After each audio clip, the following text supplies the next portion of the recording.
Hello, Tatay Tom. How are you? Hello, thanks for coming. It's nice to be here. Thank you so much for allowing us to see you again and talk to you. Well, not very much change except the flooring is very new. I can see that. That's the first thing you told me when I came in. Well, Tatay Tom, elections coming again. Yeah. And you have been with the Multicultural Helping House Society for 22 years, over 22 years. That's a record, eh? It is a record. Yeah. You're still running? I am. I am still sane and I am strong and I can still work and maybe this is what God wants me to because at going 90, I am still healthy and healthier than anyone maybe there. Oh, they're the younger one. They have heart problems. I don't have. They have a rheumatic problem. I don't have. I have no problem. Somebody questioning you about your health? Maybe because you said you're old and you have to get out. There are concerns in the community. I think more of the concerned friends of the Multicultural Helping House Society, and I got this email from them about their concerns on the upcoming election. Is it true that your brother Demi and son Benny are running as directors for the upcoming election of the new Multicultural Helping House Society directors? True, very true. Yeah, It's true. it's true. So their concerns is there are three Avendanos now that are running for the board. Well, this concern, of course, is I will ask them. Thanks. In the first place, I would thank them that they have their concern. But I do not know these people too much because I have not seen them around that much. And so these people, like my son, I was not the one. I was not aware that he is coming. Somebody nominated him. Somebody had told him, had requested him to run because he is helping all the time in the events of the society. So you cannot stop this because so many people are urging him to run because he is the one. He is always helping as a volunteer in the Multicultural Helping House Society. When it comes to Demi, he is my brother, but sometimes he is on the other side. He is the opposition. He is opposing to all things that I propose, and I have witness to that. So he is a brother in name, but he is also working as an opposition leader. So I said, come on, show your face, work as a volunteer in the Multicultural Helping House, and you do not have to tell yourself that I want to run. Somebody is going to push you in. That is what happened. Okay, that's fair. So it is not really. Let me clear this up to all our viewers. It is not you who nominated your son and your brother to run for the election. Correct. In fact, almost a week before, I asked them who is running. Many are wanting to run, but then they need an endorsement. And that is what happened when they submitted their names to our nominating committee. Because we have a nominating committee and we have the election committee. So, can I stop them? Can you stop them? No, I cannot stop them. Because during the time when my wife was working so hard, when we were building this, she worked so hard as one person for the fundraising.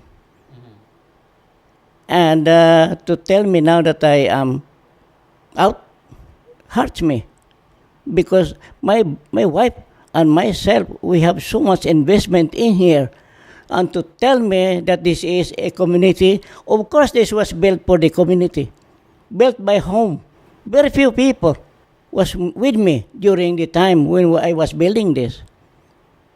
Not all those who wanted to come in now, but I am really very surprised and very sad for the fact that I have not seen these people doing volunteer work but little, but then they have the courage to tell me that I have to get out when I have been working here every day and night in the Multicultural Helping House. The problem here is huge if you do not have the heart to help.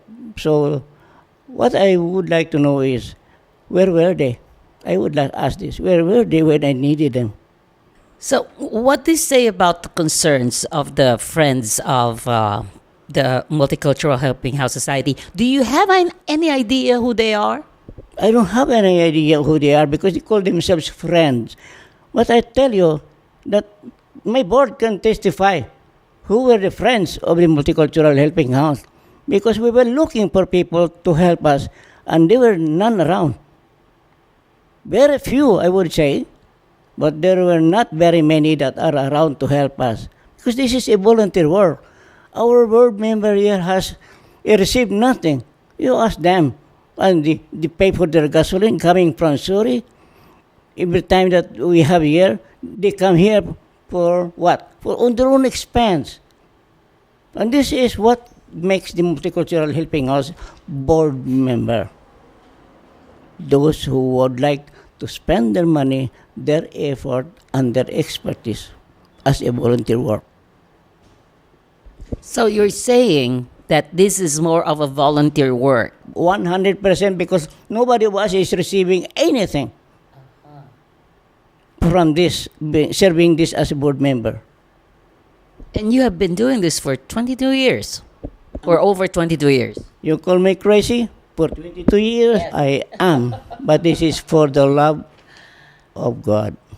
This building was built out of love, and it will continue to serve with love. So I don't know why people call themselves a friend. If you're a friend, come on, help us. Help us, because we need you. This is just only my little questions, my few questions. Where were they? Where were they?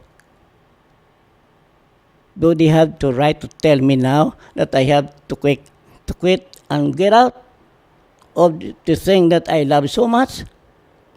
Do they love this place? If they love this place, then they should have been here. Even for 2 years, 3 years, if they cannot serve for 22 years.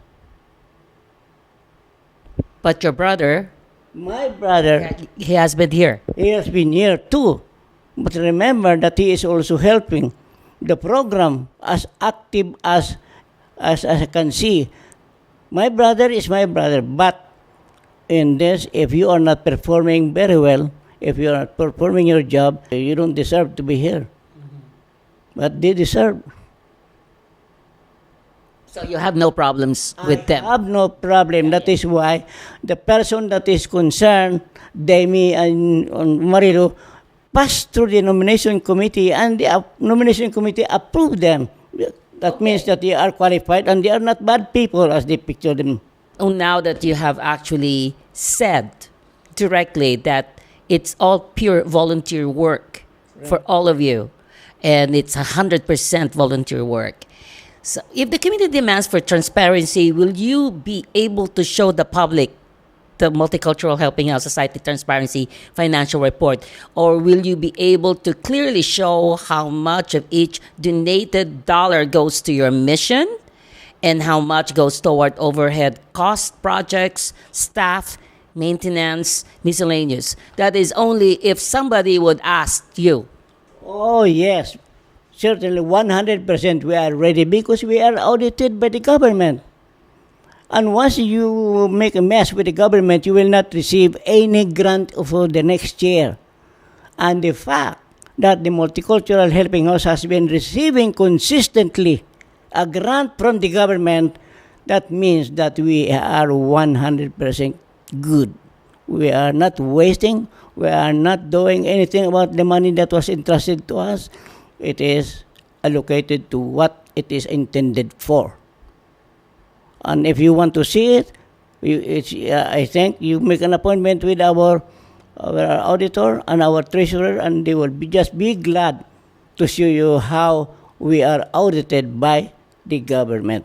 Do you have any concerns with any individuals who are running in the election? There seem to be a lot of them. How many board members do you need?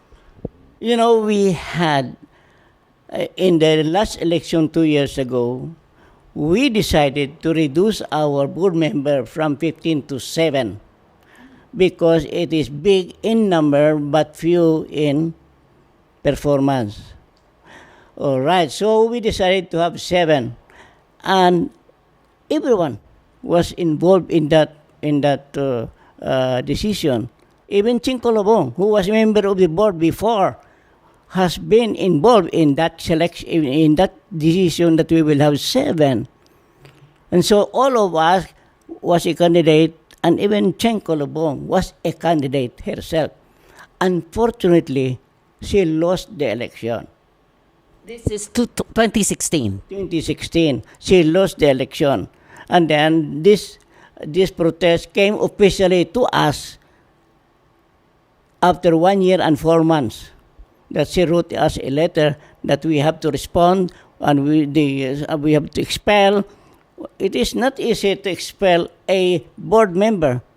I, for one, as a president, I will defend the board member if I see that they are performing their job and that they have committed a mistake, something wrong. It is not wrong in the sense that it was intendedly done wrong. It was done in good faith. So how can you condemn a person who has done something that is in good faith? And I cannot do it. I cannot just say, okay, you are out, because we are governed by law. We have to operate this Multicultural Helping House as a corporate society. That we have the president, we have the vice president, we have secretary, treasurer, auditor. So we have to respect each one responsibility. I do not have to meddle with the work of the vice president, secretary, and the treasurer. We have to respect it's us. It's our office. The president is only one person, and I do not govern this building, this Multicultural Helping House alone. We are governed by our board members who are deliberating on things. And as others say, another person who is outsider attacking us that we are as if we are inutil here, that we are not good enough, that the other people who are good enough. These are people that we have also employed before but non-performance. But still criticizing, as if sila lang ang marunong at kami dito sa Multicultural Helping House ay walang nalalaman para magpapatakbo. Remember, 22 years na ito. Kung hindi kami marunong patakbo nito, and if we run this wrong, we will not get help from the government, we will not get help from donations and everything. So, nandito pa kami. Ang ibig lang sabihin siguro ng mga tao na yan, na gustong pumasok dito sila ang magpapatakbo nito for what reason they have in mind that we do not know.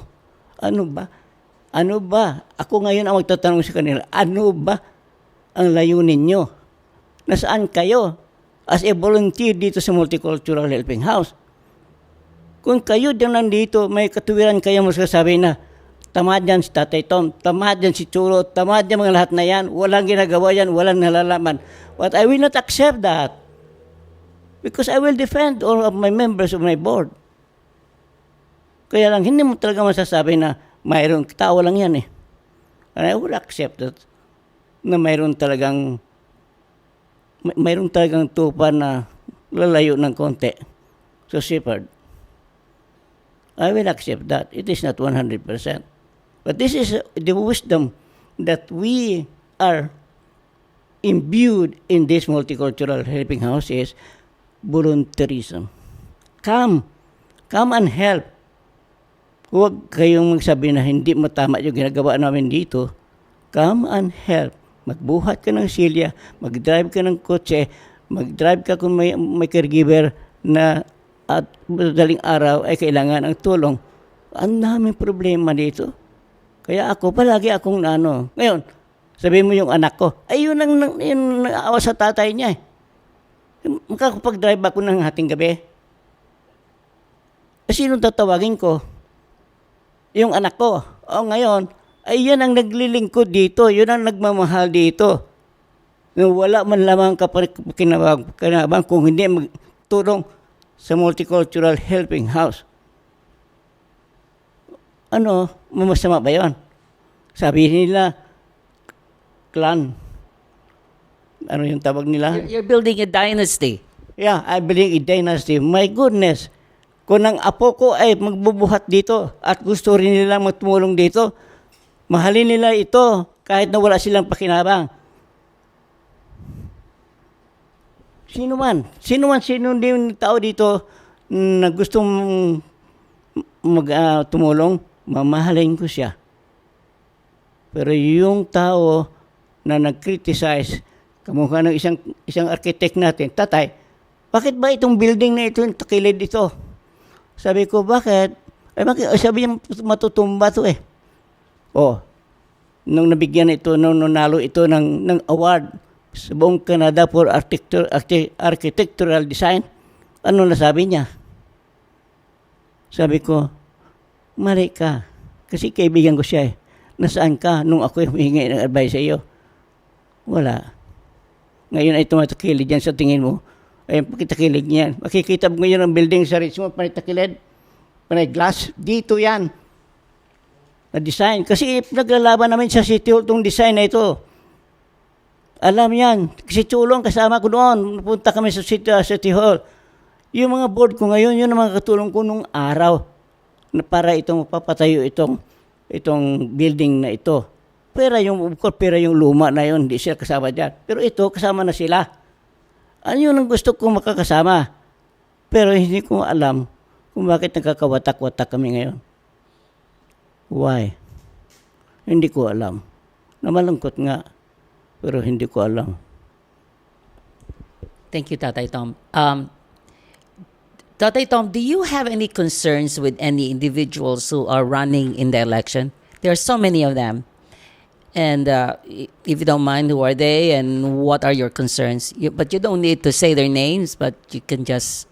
Kilala ko sila lahat. Wala naman hindi ko makilala sila lahat eh. Pero hindi ko sila, ang iba sa kanila, nakikita ko rin na paaligi-aligi dito. Pero yung iba, wala talaga. Kumukha ni Rayford. Si Rayford ay kaibigan ko. Kung meron kaming mga gustong ipapublish dito, ay ipapublish na. Kamukha mo rin, Luisa. Salamat ka at nagpunta ka para ka naman papakinggan yun kasi binabaon na nila akong buhay eh. Hindi ko lang alam kung gusto nila akong ibaon na buhay pero nalalaman naman nila. Ayaw nila kasi tanggapin eh. Ang paghihirap dito, ang hirap ng paglilingkod dito. Ang hirap talaga. Kasi kahit na ating gabi, ay mayroong problema dito, alarm, bangon ako sa bahay, pupunta ako dito. Para matama ko na yung alarm na yan. Kasi hindi naman tumitigil ang alarm, ay ang tunog-tunog dito. So, mayroon na nasunog dito. Pupunta ko dito. Wala akong pajama pa ako. Ang hirap, lahat ng responsibility ay nasa iyo.